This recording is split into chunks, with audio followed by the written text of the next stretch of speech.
சாரதி லா ஸ்டடீஸில் நம்ம அடுத்ததாக பார்க்கக்கூடிய மிக மிக முக்கியமான கான்செப்ட் தான் இந்த ஃபண்டமெண்டல் ரைட்ஸ். இதில் இருக்கிற எந்த கொஸ்டின் வேணாலும் உங்களுக்கு ஷார்ட் நோட்ஸ்லேயோ அல்லது ப்ரீஃபான ஒரு கொஸ்டின்ஸ்லையோ கேட்குறதுக்கு மிக மிக அதிகமான வாய்ப்பு இருக்குது. ஏன்னா இந்த டாப்பிக்கை கவர் பண்ணாமல் அவங்களால இருக்கவே முடியாது. நம்ம தான் மிக கவனமாக கொஸ்டின் பேப்பரை படித்து பார்த்து நமக்கு உண்டான ஆன்சரை தேடி எடுத்துக்கணும். ஃபண்டமெண்டல் ரைட்ஸ் பார்த்திங்கன்னா மொத்தம் 6 வகையான ரைட்ஸ் நம்மளுக்கு கொடுக்கப்பட்டிருக்கு இந்திய அரசியலமைப்பு சட்டத்தால். இதற்கு முந்தின வீடியோ பார்த்திங்கன்னா ஃபண்டமெண்டல் டியூட்டிஸ் பார்த்தோம். இப்போ ஃபண்டமெண்டல் ரைட்ஸை பார்க்குறோம். ஃபஸ்ட்டு ரைட்ஸ் என்னன்னு பார்த்தீங்கன்னா ரைட் டு ஈக்குவாலிட்டி, சமத்துவ உரிமைன்னு அர்த்தம். எல்லாரும் பார்த்திங்கன்னா ஒன்று அப்படின்ற மாதிரி கொஞ்சம் ப்ரீஃபாக 10ஆம் வகுப்பு புத்தகத்தில் இருக்குது, அதை நான் எடுத்து வச்சுருக்கேன். நம்ம கொஞ்சம் பொறுமையாக பார்க்கலாம். அதுக்கடுத்தது பார்த்திங்கன்னா அது அந்த ஆர்டிகல் என்னன்னு பார்த்தீங்கன்னா டிஸ்கஸ் பண்ணுறது 14லேருந்து 18 வரைக்கும் டிஸ்கஸ் பண்ணுது. 14லேருந்து 18 வரைக்கும் பார்த்தீங்கன்னா ரைட் டு ஈக்குவாலிட்டியை பற்றி பேசுது ஆர்டிக்கல். ரைட் டு ஃப்ரீடம் அப்படின்னு பார்த்தீங்கன்னா சுதந்திர உரிமை. நம்ம எல்லாம் சுதந்திரமாக இருக்கிறோம் இல்லையா, அது எங்கேருந்து வருது அப்படின்னு பார்த்தீங்கன்னா ஆர்டிக்கல் 19லேருந்து 22 வரைக்கும் டிஃபைன் பண்ணி சொல்லுது ரைட் டு ஃப்ரீடம், அந்த மாதிரியான விவகாரங்களை. ரைட் டு அகைன் எக்ஸ்ப்ளாய்டேஷன், சுரண்டலுக்கு எதிரான உரிமை, இது மட்டும் தனியாக கேட்குறதுக்கு வாய்ப்பு இருக்குது. ஆர்டிக்கல் 23லேருந்து 24 வரைக்கும் இதுக்கு தனி வீடியோ கூட இருக்குன்னு பார்த்துக்குங்க. Right to freedom of religion, சமய சார்பு உரிமை, ஆர்டிக்கல் 25லேருந்து 28 வரைக்கும் டிஃபைன் பண்ணி சொல்லுது. கல்ச்சுரல் அண்ட் எஜுகேஷ்னல் ரைட்ஸ், கல்வி கலாச்சார உரிமை, ஆர்டிக்கல் 29லேருந்து 30 வரைக்கும் டிஃபைன் பண்ணி சொல்லுது. ரைட் டு கான்ஸ்டிடியூஷனல் ரெமிடிஸ், அரசியல் அமைப்பிற்கு உட்பட்டு தீர்வு காணும் உரிமை, ரொம்ப முக்கியமான கான்செப்ட். ரிட்டு இந்த இது உள்ள தான் வரும். ரிட்டெல்லாம் போடுறோம் இல்லைங்களா, அது இது உள்ள தான் வரும், நீதி பேராண்மைன்னு சொல்லுவாங்க. ஆர்டிகல் 32 டிஃபைன் பண்ணி சொல்லுது. ஸோ இந்த 6 விவகாரங்கள் தான் ரொம்ப மிக முக்கியமானது. நேரடி கேள்வியாக ஃபண்டமெண்டல் ரைட்ஸ்னு கேட்கலாம், இல்லை மறைமுகமாக அவங்க சுற்றி வேறு எதனா கொஸ்டின் கேட்குறதுக்கு வாய்ப்பு இருக்குது. இல்லைன்னா இந்த 6ல் ஏதாச்சும் ஒன்று சிறு வினாக்கள்லையோ இல்லை பெரு வினாக்கள்லையோ டிஸ்கஸ் பண்ண சொல்லுவாங்க. இப்போ இவைகளை பற்றின முழு விவகாரங்களை நம்ம பார்த்துடலாம் ஒன் பை ஒன்னாக. முதல்ல ரைட் டு ஈக்குவாலிட்டினா என்ன, சமத்துவ உரிமைனா என்ன, ஆர்டிகல் 14லேருந்து 18 வரைக்கும் என்ன சொல்ல வராங்க அப்படின்றத பார்த்துடலாம். சமத்துவ உரிமை, சமத்துவ உரிமைனா இது 10ஆம் வகுப்பு புத்தகத்தில் இருக்குங்க. ஆங்கில மீடியமாக இருந்தாலும் சரி, தமிழ் மீடியமாக இருந்தாலும் சரி, மிக எளிமையாக அழகாக கொடுத்துருக்காங்க.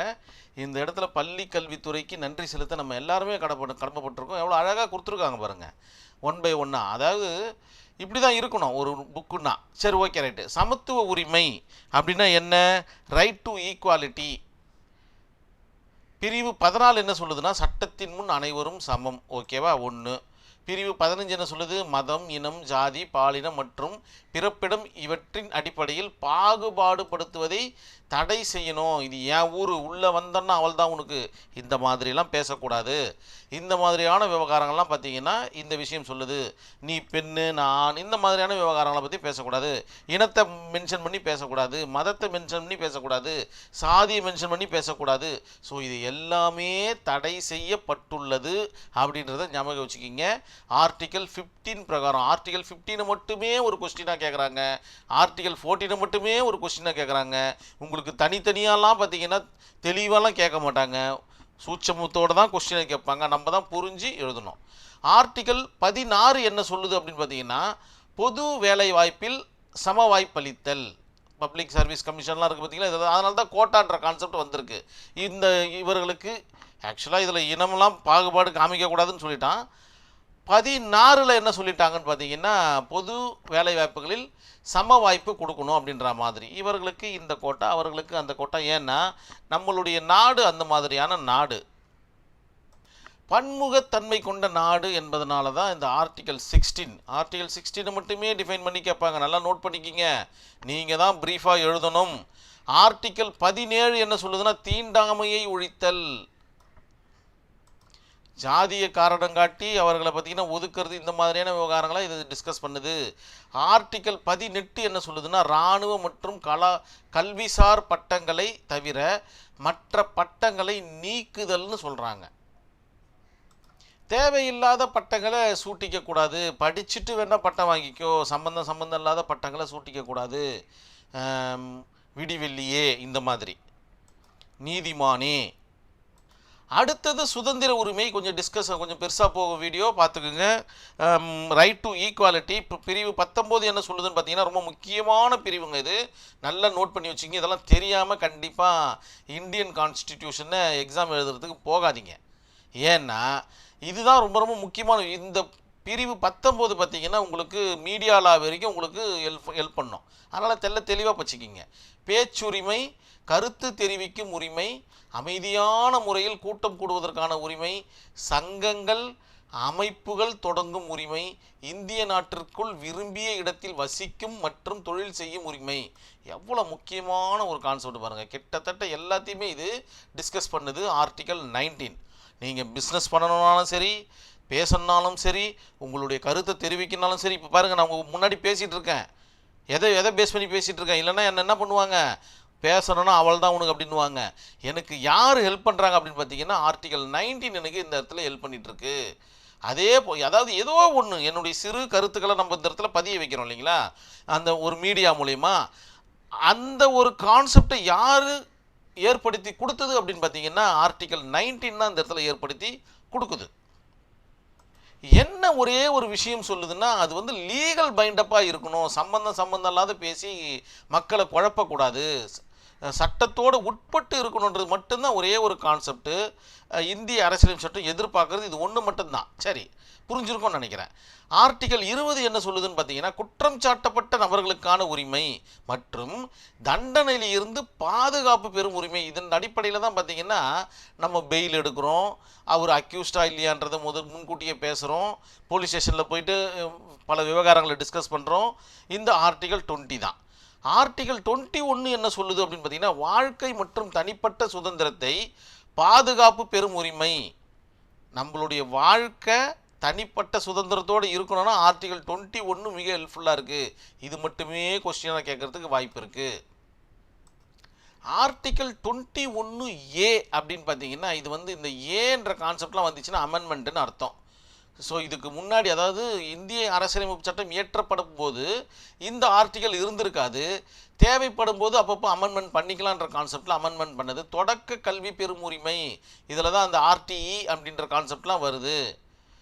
பிரிவு 22, ஆக்சுவலாக இந்த இடத்துல பிரிவுன்னு சொல்லக்கூடாது, நம்ம ஆர்டிக்கல் தான் சொல்லணும். ஆர்டிக்கல் மீன்ஸ் என்ன, கட்டுரைன்னு அர்த்தம் இல்லையா. ஸோ பிரிவுனா செக்ஷனில் போயிடும். ஆக்சுவலாக ஒரு சில விவகாரங்களை நம்ம கரெக்டாக உச்சரிக்கணும். சரி, 21A தொடக்க கல்வி பெறும் உரிமையை பற்றி டிஸ்கஸ் பண்ணியாச்சு. 22 என்ன சொல்லுதுன்னா, சில வழக்குகளிலிருந்து கைது செய்து தடுப்பு காவலில் வைப்பதற்கு எதிரான பாதுகாப்பு உரிமை. ஸோ இதுவும் கிட்டத்தட்ட 20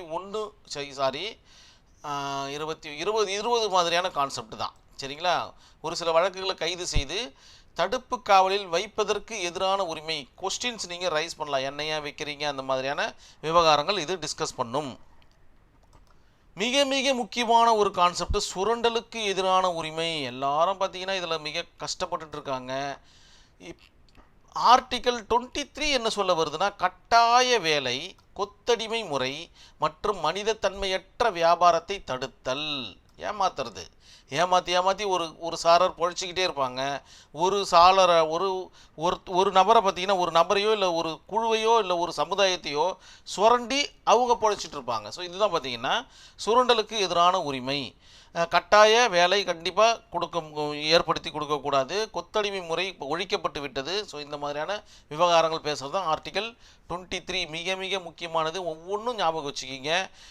ஏதாச்சும் ஒரு ஐடியாலஜியோடு ஞாபகம் வச்சுக்கிங்க. உங்களுடைய ஆன்சர் ஷீட்டில் இது எல்லாம் கண்டிப்பாக வரும், ஆனால் உங்களுக்கு தான் தெரியாதுன்றதை ஞாபகம் வச்சுங்க. தெரிகிற மாதிரி நம்ம நோட்ஸை எடுத்துக்கணும். சரி, ஆர்டிகல் 24 என்ன சொல்ல வருது, தொழிற்சாலைகள் மற்றும் ஆபத்தான இடங்களில் குழந்தை தொழிலாளர் முறையை தடுத்தல்.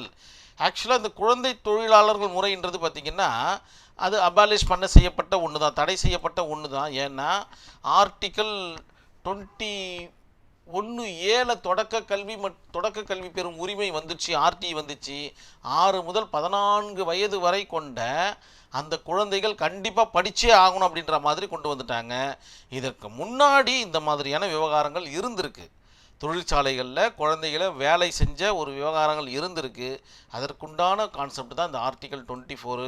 அன்றைய காலகட்டத்தையும் இன்றைய காலகட்டத்தையும் சேர்த்து எழுதுங்க, மிக நேர்த்தியாக உங்கள் ஆன்சர் வரும். அடுத்தது பார்த்தீங்கன்னா சமய சார்பு உரிமை. என்னது சமய சார்பு உரிமைனா? Right to freedom of religion. நம்மளுடைய மத வழிபாடை பற்றி ஏதோ சொல்ல வராங்க, என்னன்றதை பார்த்துடலாம். ஆர்டிகல் 25 என்ன சொல்லுதுன்னா, எந்த ஒரு சமயத்தினையும், தட் மீன்ஸ் ரிலீஜியஸ், நம்ம இந்து முஸ்லீம் கிறிஸ்டின்னு சொல்கிற பார்த்தீங்களா, அந்த மாதிரியான கான்செப்ட், எந்த ஒரு சமயத்தினையும் ஏற்கவும் பின்பற்றவும் பரப்பவும் உரிமை உண்டு அப்படின்ற மாதிரி சொல்லிட்டாங்க.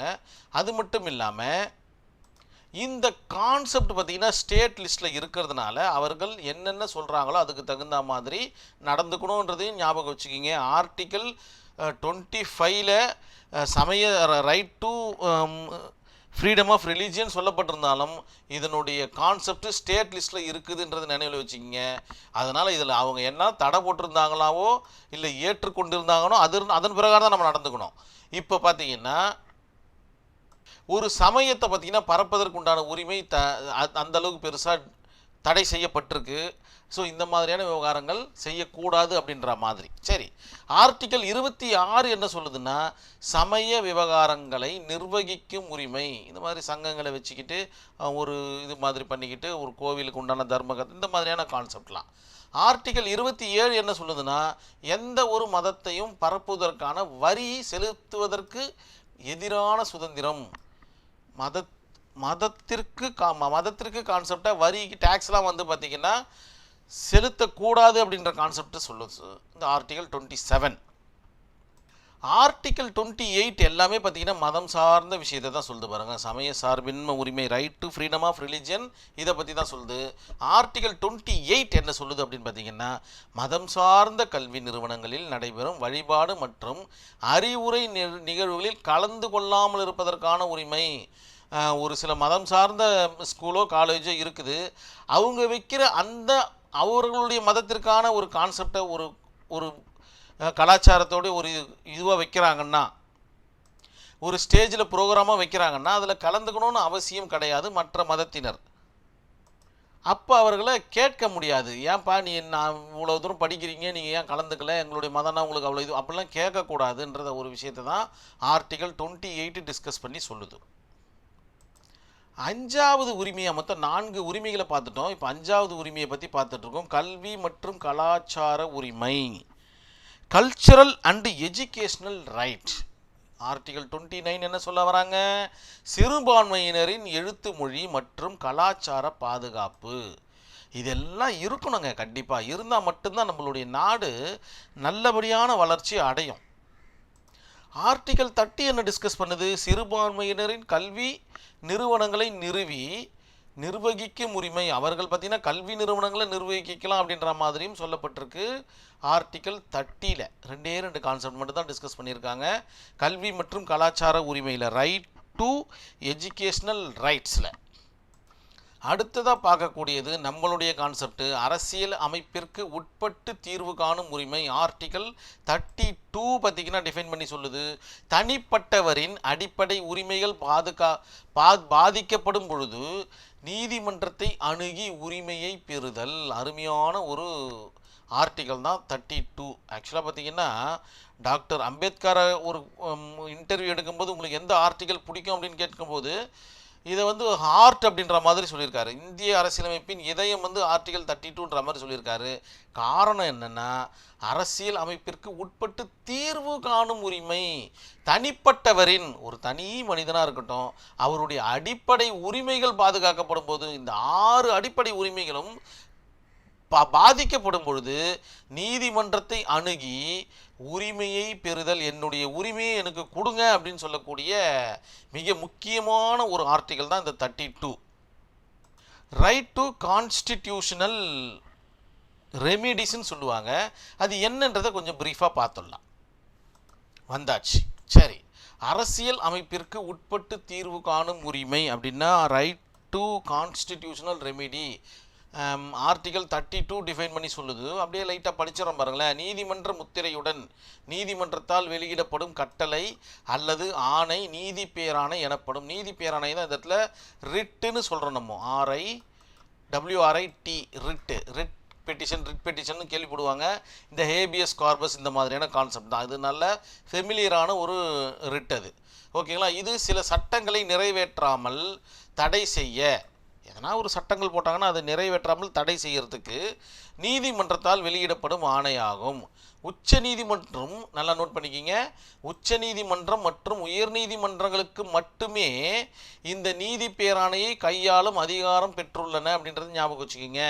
இது போன்ற ஆணைகளை வெளியிட்டு மக்களின் உரிமைகளை காப்பதில் உச்ச நீதிமன்றம் அரசியல் அமைப்பின் பாதுகாவலன் என்று அழைக்கப்படுகிறது. உச்ச நீதிமன்றமோ அல்லது உயர் நீதிமன்றமோ அரசியலமைப்பின் கீழ் மக்களின் உரிமைகளை பாதுகாப்பதில் பாதுகாவலன் என்று அழைக்கப்படுகிறது என்று யாரு சொல்றது?